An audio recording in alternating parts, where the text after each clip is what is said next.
All right, shout out to the fam. Appreciate y'all being in this episode of the Coma. Hit the like button, hit the subscribe button.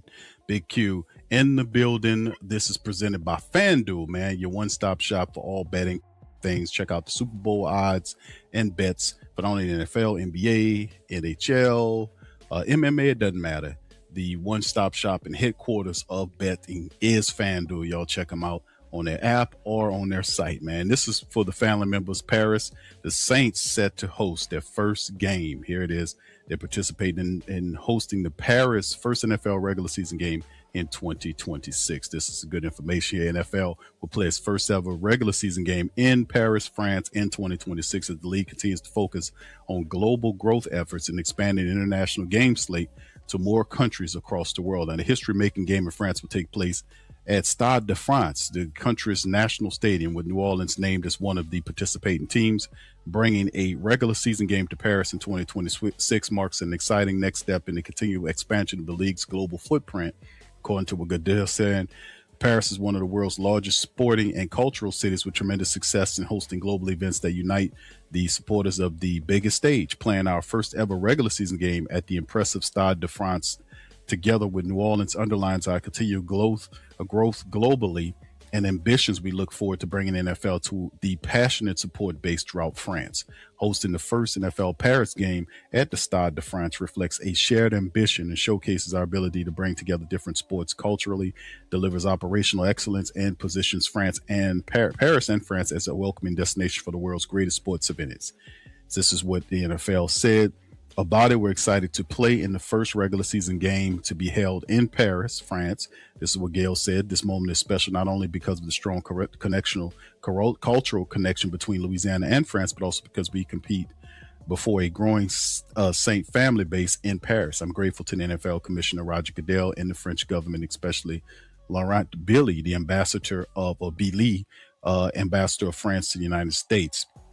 And also hosting the first ever NFL regular season game in Paris is a powerful symbol, right, of France's growing place on a global sporting stage, right? So we're talking about that. So it's going to be pretty cool to watch us go to France on the international series and watch us get an opportunity to compete there against these other teams. So it's going to be interesting. But this is a part of the slate as well, because the Saints have been going back and forth, family, for France. Y'all remember that Demario Davis and Gail was going over there. He was trying to set all this up and arrange and be spokespersons for the NFL. The NFL had their lawyers there and all this kind of stuff, and it was working out, hashing out the agreements, working out what they needed to do, getting the schedule and all this kind of stuff, and they finally were able to do it. It's very interesting because this is big for the Saints internationally speaking, because the NFL is a global game, but the connections between the Saints symbol, the Fleur de Lis, and France was almost like a match made in heaven. It was a good match between it. This should bring the Saints a lot of money, like in terms of growth of its brand into that particular market, which is huge, right?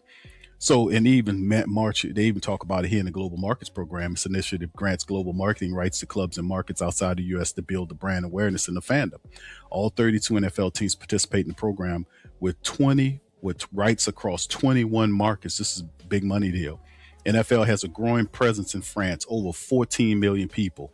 From flag football, the non-contact format of the game will debut as an Olympic sport in Los Angeles, the Olympics. NFL flagged the league's official youth football program, launched a couple years ago in partnership with the FFA, already reaches over 1,000 boys and girls with no plans to grow participation in years ahead. With plans rather. So it's going to be interesting. The date and time of this particular matchup will be announced very soon. So we'll see what happened here. So they're saying it's we'll see how it all goes and see what time and date when they'll announce this program. But they have 62 regular season NFL games have been played around the world. 62 from London, Berlin, Munich, Frankfurt, Madrid, Dublin, Sao Paulo, Mexico City, Toronto, having all hosted games. The NFL has confirmed for the 2026 regular season international series that they got the game in Melbourne, Australia, right, featuring the Rams. They'll have a game in Brazil, at the Maracana Stadium, one game in Germany, 3 games in the UK, 1 game in Spain, right?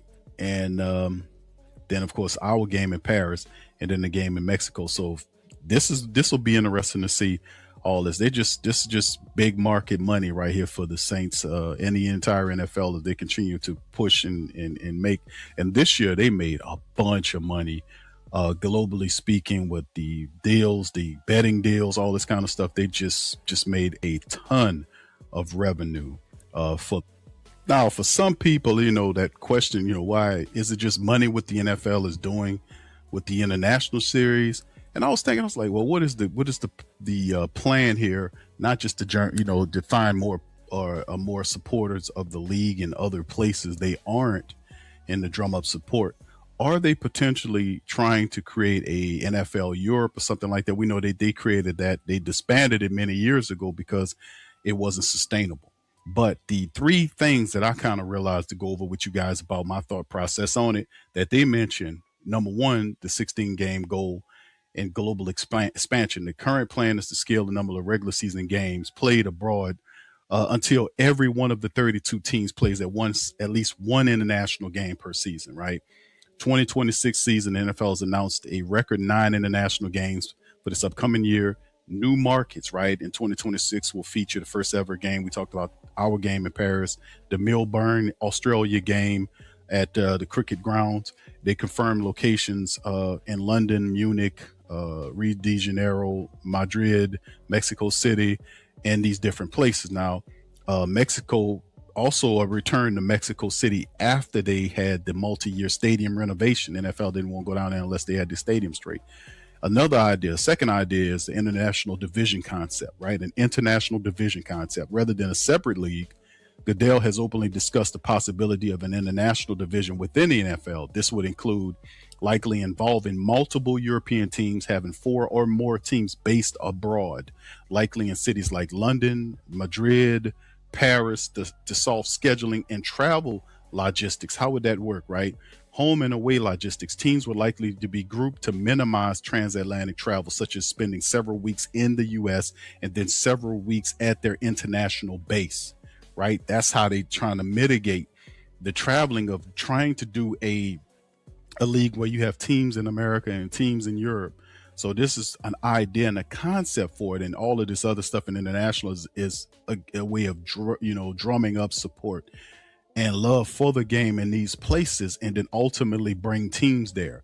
And then the third thing is talent development and marketing. The NFL is aggressively building the infrastructure to support the expansion without needing a secondary league. So they putting the team in these stadiums that are NFL ready stadiums, getting people salivating for the game of football, and then bringing the game to them. So the international player pathway, the IPP, that's the case for 2026, including 13 athletes from 10 countries, including Nigeria, Japan, Australia, who are training to earn spots on the rosters. We know about that program. We had a kicker here that we currently have in Charlie Smith, who is our starting kicker because of the international player program. The global markets program, teams are now assigned specific international territories for marketing and support engagement. The Bears in Kansas City and Miami have exclusive rights to the Spanish markets, right? And of course, the practice squad exemptions. All 32 clubs now have and reserve 17th practice squad spot specifically for international athletes to ensure global talent has a foothold in the league. So you kind of getting other countries, people involved in the U.S., and then having stories going back to those countries about their player being in the NFL. So it's an interesting strategy. And if anybody got the ability to pull it off, it's the NFL, because they have all this influence and they damn sure have all the bread. So that's my thoughts on it. Y'all let me know in the comment section how y'all feel about playing in Paris and then potentially having an international division. How do y'all feel about that? Light up the comment section. Let me know. Y'all hit the like button, hit the subscribe button. By all means, feel free to share the show on your social media feed. Big Q representing the Who Dat Nation. I'm going to holler at you on the next one. Much love, peace, and peace.